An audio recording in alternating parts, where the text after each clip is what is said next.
Lots happened since we were last together, global pandemic aside. All of the physical assets that were just in the design and prototyping phase have now been drawn up as finals. We've been moving through the process of cutting and fabricating all of those elements. So the biggest thing that's been happening in the world of Ishmael, I guess, is that leap off the screen into models so that they're ready to go back onto a screen. The script's actually undergone significant changes, and the primary reason for that is that we've been working really closely with Beck Sandridge, the composer on the production. It's always a great period for us in the drafting process when that music starts to come in, because you really get an idea of the emotional vibe, you know, and the tone of each scene. And often what that exposes is that there are things that we have written into the script which characters are saying that would actually be captured way more beautifully just in images.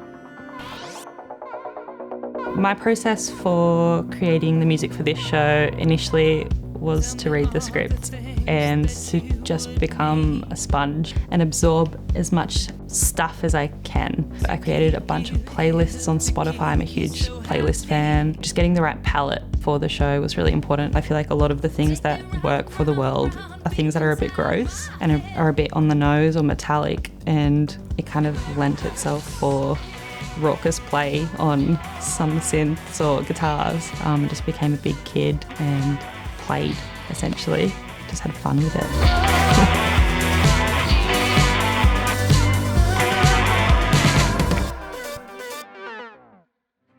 Starts with the script and lots of discussions with the director, David Morton. As I read, I'm a very visual person, so I'll start to have images in my mind and then I'll start research. My research approach, I used to use the internet a lot, but actually I've gone back to good old-fashioned books and photography books and movie books. I'm also one of these annoying people that will stop people on the street if I see something and ask where they got it from, or ask if I can take a photo. You're just always looking, always searching. Textures as well. You can definitely find inspiration anywhere. Our workflow across the digital design of the physical assets has been far more complicated for us than it normally is. Taking each of the props from a hand sketch or a render and then dropping those into a 2D software where we can draw out floor plans, and then extruding those in a different software program so that we can create what it will look like and do renders for the creatives. Then almost like reverse engineering that and needing to lay those pieces flat, send them into a nesting software for the laser cutter, and then finally program it through the laser cutter to print. So it's been this constant sort of jump, you know, across lots of different programs to make the pieces come together. Functionality is a huge thing for me. That's the main thing I do for creatives, is come in and take their concepts and make them a functional thing.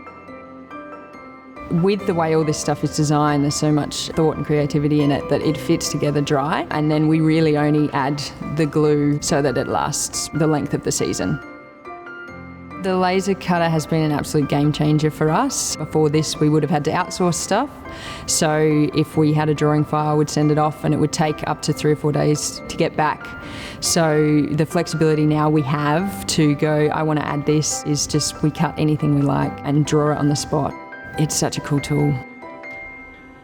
So in our live compositing system, we have chroma key backgrounds that get replaced with video content. We have miniature models and sets made of plywood that are filmed live and manipulated by the actors by hand. In front of that, we have special effects composited together live and projected behind our actors in front of a rear projection screen that the audience sees.